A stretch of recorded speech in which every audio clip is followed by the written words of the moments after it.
Good morning! Alas 11 na ng umaga at kagigising ko lang.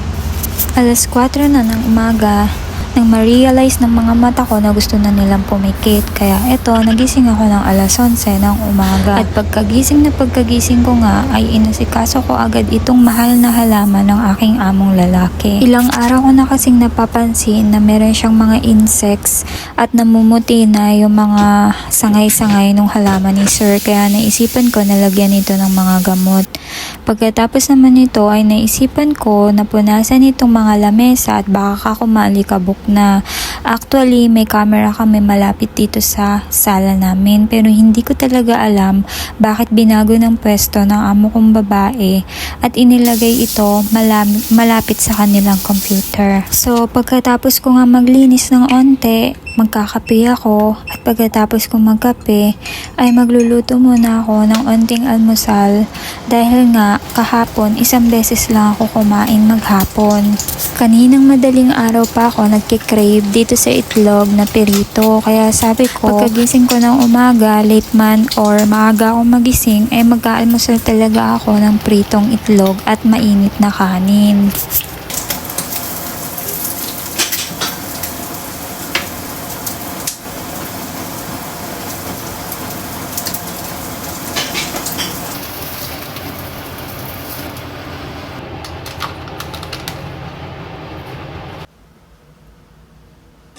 Wala nga pala akong lamesa na pagkakainan kaya ang ginawa ko ay dito ako sa kwarto pumapwesto at habang kumakain ako ay nanonood ako ng Netflix para maaliw-aliw naman ng onte ang utak ko.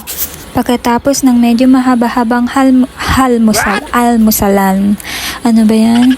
Ay nag-vacuum muna ako bago ako pansamantalang umupo muna habang nanonood ng Netflix. Kailangan ko maglinis paunti-unti para kung sakali man biglain ako na amo kong lalaki sa kanyang pag-uwi ay hindi ako matatakot dahil malinis din ang aming bahay.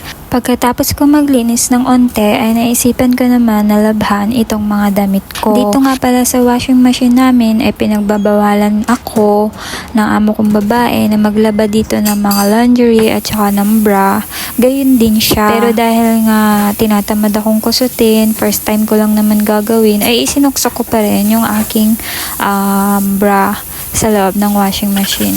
Minsan lang naman, hindi naman palagi. And after nito, nagligpit muna ako ng lahat ng ginamit ko sa pagluluto at pagkatapos kong maglinis, ay mamamahinga na ako ng pangmatagalan hanggang mamayang hapon. Simpleng buhay ng mga katulong kapag nasa ibang bansa ang mga amo. Make sure non-agualinis, top hair and para sila and G ma surprise at Hindi Ikaw.